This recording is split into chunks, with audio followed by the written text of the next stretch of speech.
Yo, yo, yo, what's good? Salutations to the nations, Angel Knots. It's your boy Young Sinai. Angel Knot. Do y'all remember the show Reboot? Okay, I remember it.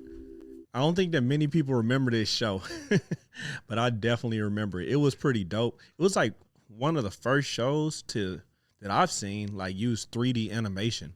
It was pretty dope, you know?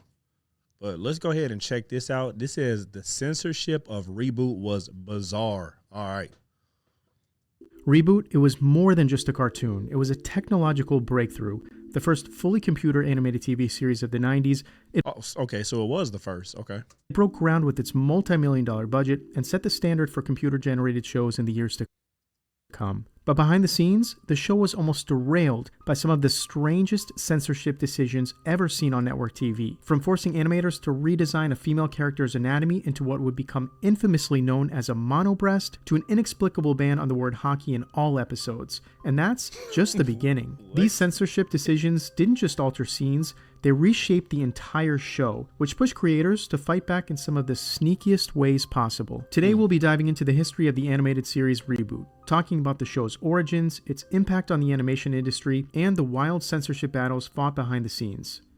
In the early 1990s, animated television was still heavily reliant on traditional hand-drawn techniques, while some shows like Tailspin began to experiment with blending 3D Y'all remember Tailspin? animation into their hand-drawn sequences. These early attempts were often plagued with errors that required frequent reworks. Ian Pearson, co-creator of Reboot, was determined to change the landscape, proving not only that a fully computer-generated series could be created, but also thrive in primetime television. Ian Pearson was no stranger to CG animation, and in the 1980s, Pearson and his co-creator Gavin Blair gave audiences one of its first glimpses into what fully computer-generated characters could look like in the Dire Straits hit music video, Money for Nothing. While the music video showcased the potential of computer-generated characters, the technology needed to create a full-length computer-animated series simply wasn't there yet. And by Pearson's own admission, his earlier attempts ended up looking more like extended video games. But as the years passed with technology advancing rapidly, he felt the time Wait, was that a game or was that a show? I thought it was a game. extended video games. But as the years passed with technology advancing rapidly, he felt the time had finally come to pursue his vision of producing a full-length animated series. A bold idea in an industry where it remained largely untested. At the time, big-budget films like Jurassic Park and The Lion King had started to incorporate 3D animation, but the costs were astronomical, and even brief scenes demanded countless hours of labor. For example, the iconic stampede scene in The Lion King, which lasted only around 3 minutes, took over 3 years to complete. Given the staggering costs and technological demands, most studios were understandably hesitant, and Pearson and his team recognized that before pitching their vision, they had to first demonstrate that it was even possible to create such a show within the confines of a television budget. With the cost Yo, it took that long to make that scene from The Lion King, but that movie made so much money, it was worth it. of necessary computer equipment being so expensive at the time, Pearson couldn't afford to buy the technology outright and instead had to borrow computers to create a 2-minute demonstration. The proof of concept was funded by Limelight Productions, a company that soon after filed for Chapter 11 bankruptcy. Some speculate that the steep costs of producing the Reboot demo may have played a role in its downfall. The demo eventually found its way into the hands of ABC Studios. While many were reluctant to invest in a project of this scale, Jenny Trias, president of ABC Children's Entertainment, embraced the challenge, stating, "Someone's got to start it, someone's got to take that risk." The first season of Reboot consisted of 13 episodes and reportedly cost the studio a staggering $10 million to produce. While this may not seem like much by today's I know it didn't make it back either.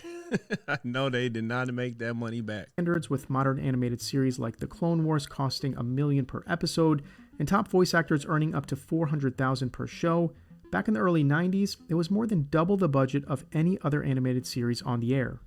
Bringing Reboot to life was no small feat. The groundbreaking technology demanded data processing and rendering on a scale never before attempted, leading to countless technical setbacks. In fact, during the first year alone, the team endured over 17,000 system crashes. The creators worked around the clock, even out of cramped hotel rooms before they secured proper office space. And all the hard work and struggles proved to be worthwhile, as when the episode finally aired, the response was overwhelmingly positive. The show graced the cover of numerous magazines, earned widespread praise from TV critics. Its popularity even led to the creation of a line of action figures. Fast forward, Reboot's on! Warning, incoming game. Mainframe is mine. off. Spice, we need your help. Enzo, your zip board. The early buzz and glowing reviews validated the groundbreaking work that had gone into bringing the show to life, at least initially. While things appeared to be going well on the surface, a more sinister conflict was unfolding behind closed doors.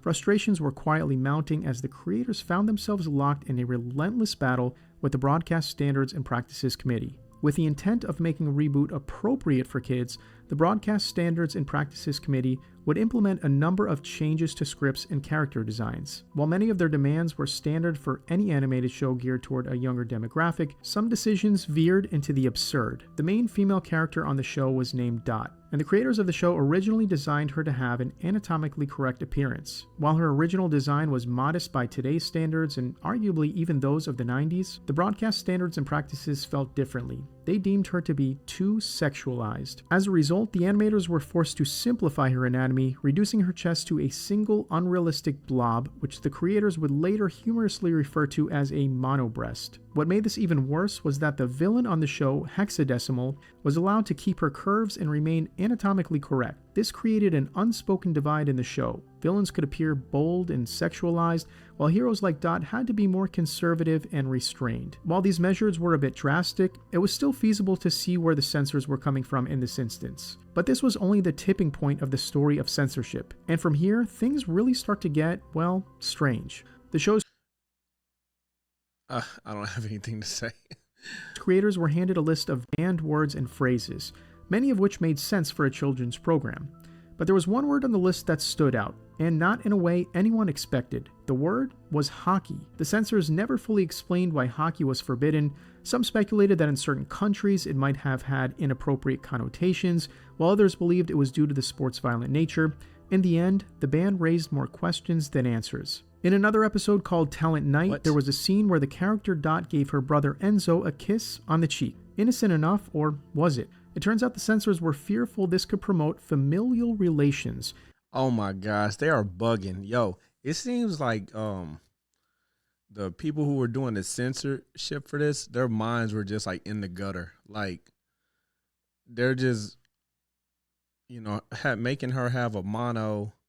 I ain't trying to get demonetized before I'm monetized, but making her, have a blob, as they said, and, an innocent kiss. Like, dude, get your mind out of the gutter. What's wrong with you people? And cut the scene from the episode. Co-creator Ian Pearson would later describe this decision as one of the sickest things I've ever heard. And then there were moments when the censorship defied all logic. A good example of this was with the episode titled Bad Bob. The script was created by Dan Didio and was a parody of the Mad Max movies. Interestingly enough, one of the artists on this episode, Brendan McCarthy, would later go on to co-write Mad Max Fury Road with George Miller, and it's hard to miss the striking resemblance between some of his original work on this episode and the iconic visuals in Fury Road. When the script for Bad Bob was first submitted, the response was blunt. Show completely rejected. No explanation was given. Frustrated and likely exhausted at this point, it's so crazy. You can do so much stuff on television nowadays and get away with so much. And I don't know. Well, I don't know, because it's kind of both ways, right? Because now so many people are just in their feelings about so much stuff. You got to be politically correct. But then on the other hand, like lewdness is like rampant. You can be like as lewd as you want on television, but you just got to watch what you say so you don't hurt people's feelings. The creators decided to resubmit the script again. This time, to their surprise, it was completely approved. What did they change the second time around, you might ask?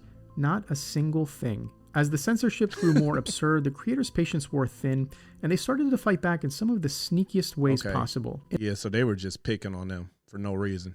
In an episode titled Web World Wars, the final episode that aired on ABC before the show was canceled on their network, there's a memorable line where a character yells, "It's the ABCs! They've turned on us! Treacherous dogs!" These were meant to refer to armored binome carriers, the name given to Megabyte's tanks on the show.